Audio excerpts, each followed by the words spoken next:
তোমার সাথে আমার সম্পর্ক ছিল শেষ, 2 বছর হয়ে গেছে, দা এন্ড সবকিছু। তুমি তোমার মতো লাইফ লিড করতেছো, এই ছেলে নিয়ে থাকতেছো, ওই ছেলে নিয়ে থাকতেছো, এই ছেলের সাথে নষ্ট করতেছো, ওই ছেলের সাথে নষ্ট করতেছো, জায়গায় জায়গায় বসে আমাকে নিয়ে বদনাম করতেছো, জায়গায় জায়গায় বসে আমাকে নিয়ে নিউজ করতেছো, আমাকে ছোট করতেছো। আমি এখান থেকে উঠে আসছি, ওইখান থেকে উঠে আসছি। ভাই আমাকে বসতে থেকে তুমি উঠায় নিয়ে আসছো, তুমি যে বলো আমাকে বসতে তুমি উঠায় নিয়ে আসছো, কবে নিয়ে আসছো তুমি? আমি নিজের ফ্ল্যাটে থাকতাম, ঠিক আছে, আমি সাইদনগর থাকতাম, তখন তুমি আমার লাইভ দেখতা, লাইভে এসে একটা ভালো শুভাকাঙ্ক্ষী ছিলা, একটা ভালো সাপোর্টার ছিলা তুমি আমার ওইখান থেকে, ঠিক আছে, তুমি আমাকে অনেক ভালো সাপোর্ট দিছো। তুমি সাপোর্ট পাও নাই। তোমাকে সোশ্যাল মিডিয়াতে মানুষ কার মাধ্যমে চিনে, কার থ্রুতে চিনে?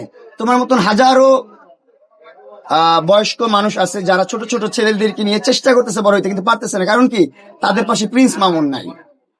তুমি আমার লাইফে আসার আগে 10 মিলিয়ন ফলোয়ার্স গেইন করছি, যেটা বাংলাদেশের সর্বপ্রথম শর্ট প্ল্যাটফর্মে 10 মিলিয়ন ফলোয়ার্স অ্যাচিভ করছে, সেটা হচ্ছে আমি, প্রিন্স মামুন। আপনারা গুগলে সার্চ করবেন, মানুষের ভুল বুঝতে পারে, এই জন্য আমি সবার কাছে মাফ চাচ্ছি। সোশ্যাল মিডিয়াতে যারা আমার জন্য খারাপ কন্টেন্ট দেখছেন বা কন্ট্রোভার্সি দেখছেন, যাদের কাছে খারাপ লাগছে আমার জন্য, তাদের সবার কাছে আমি দুঃখিত। সবার কাছেই আমি হাত জোর করে অনুরোধ করতেছি, ভাই আমাকে নতুন করে একটা সুযোগ দেন। আমার নতুন একটা ব্যবসা প্রতিষ্ঠান দিয়েছি, প্রিন্স পার্ক। সবাই আপনারা দোয়া রাখবেন আমার ব্যবসা প্রতিষ্ঠানের জন্য, ভালোবাসা রাখবেন। আমি যেন হালাল পন্থায় টাকা পয়সা উপার্জন করতে পারি এবং বাবা মাকে নিয়ে ভালোভাবে জীবনযাপন করতে পারি। আমি চাই আমার বাবা মাকে একটা লাক্সারিয়াস লাইফ গিফট করতে, আমার মাকে এবং আমার বাবাকে। কারণ আমি দরিদ্রতার একদম নিম্ন স্থান, যেটা মানুষ বলে মধ্যবিত্ত, ভাই আমি মধ্যবিত্ত না, আমি নিম্নবিত্ত একটা ছেলে, নিম্নবিত্ত থেকে উঠে আসছি। আমি একদম লো গ্রেডের, যেটা বলা যায় না, একদম নিম্ন, সেটা আমি মিডল ক্লাস না, আমি লোয়ার ক্লাসের মানুষ।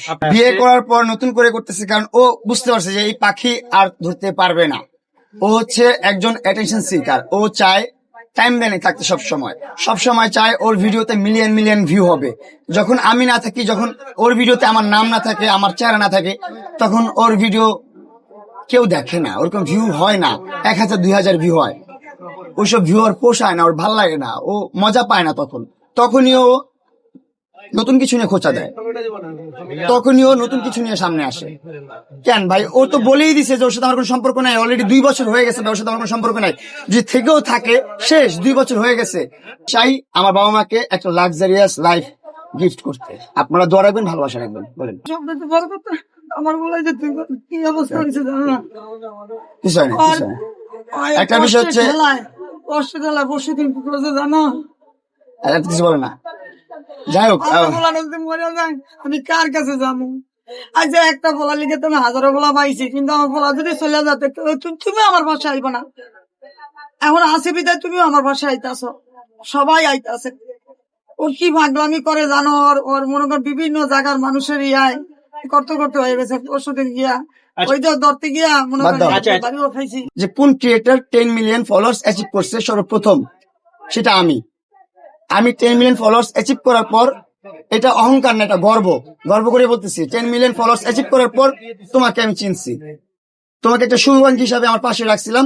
তোমার ইচ্ছা ছিল তুমি ভাইরাল হবা, তোমাকে ভাইরাল করছি আমি।